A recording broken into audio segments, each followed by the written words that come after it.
We're jumping in with some list building ideas. This idea for your next game, what do you want to run? What do you want to play? What's the plan? I want to share with you kind of a pre-game ritual that I often do where it's like, hey, this Thursday we're going to play some God tier, or I've got a tournament in 2 weeks. What do I want to bring?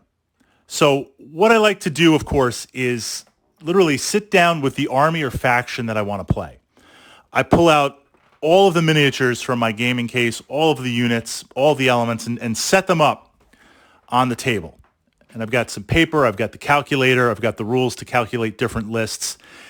And then I ask myself, honestly, based on the game that we're playing, what do I feel like doing? What do I want to do? So if it's a tournament that I'm going to, do I want to bring the hardest, most solid list that I can?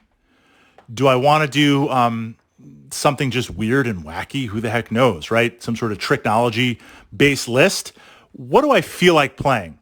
If it's a club event or with some friends, I try to take into account, well, what's the experience of the players that I'm going to be playing? Are they veterans who have been playing for a decade? Well, then I'm going to bring a hard list. I'm going to bring a really, really potent list. Is it someone new to the game that might not have the elements or the units that I have? So they're just, if I'm playing Battletech and they don't have a counter to air support or artillery, I'm going to bring that. It's not going to be a fun game. So I sit down and say, what am I trying to do? What are we going to do? At that point, when I decide what I feel like playing, what I feel like bringing, now I sit down with my units and literally pull a unit forward and be like, okay, this is what I'm going to start playing. I find it's a visual thing that helps. So I'm going to take these two lances of mechs, if we're talking about Battletech, kind of standard lances. You know it's going to have a battle master. You know there's going to be a marauder. You know there's going to be a warhammer and a rifleman. There's probably going to be some locusts. Machines that I like to play, units that I like to play. And then I look at the other units that I have and say, well, building on this core, what tactics would complement it? So I find myself physically kind of pushing and pulling units and asking those questions of, what am I trying to do? What am I trying to play? What units support other units?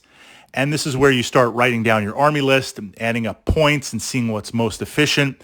And I do that from the perspective of being able to visually see them and see all the possibilities in my collection. So then I get that first draft list where it's like, here's the elements, here's the battle value, power points, squadron points, whatever it's going to be. Now we're ready to go. Then I take a step back and say, based on the list, the tactics that I'm looking to run, am I missing something? Is there an opportunity for something here? Meaning an element that works really, really well that maybe I'm not supporting as much based on the units I've picked.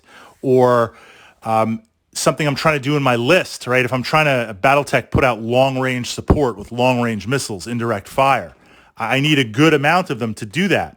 But is there overkill?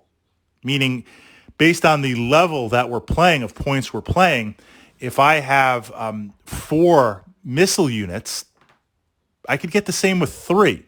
That frees up points to buy something else. Did in my enthusiasm to build a list, did I go a little bit overboard in certain directions that, yes, redundancy is important. Yes, building dice pools are important. But from that perspective, did I go too far? Can I dial it back and go in another area? So it's a chance to kind of fine-tune the list and lock it down. And then at that point, I arrive with, hey, here's what I'm going to play. Pack it up in the case, bring the copy of the list, ready to go. I find that list building aspect to be interesting. And one of the reasons why I say physical is, for me, this time that we spend collecting, painting, playing with miniatures, it's a physical connection. It's a physical interaction. When I get to see my collection out on the table, I think about all the battles I've played in, all the players, all the people, all the friends I've made and met through Wargaming. That's just because of these models, right, on the table. The time that I've spent painting and building and collecting, to see that manifest on the table, I find it kind of very relaxing or an interesting exercise part of the hobby. It's almost like we've got building and painting miniatures. We've got the actual playing of the game, and then we've got this midpoint where you're looking at different combinations and different units, kind of like the pre-game preparing for battle. I can do that virtual. Sometimes, of course, I do build lists on my phone and go through the various army builder apps and things like that. But sometimes going old school, pulling out miniatures from your gaming case and thinking about what you want to play and seeing what you want to play, that's an interesting aspect of the hobby also. So I'm going to turn it over to you guys. That pre-game list that you're building, how do you go about doing that? What are some of the considerations? And ultimately, how do you arrive at the list that you want to play?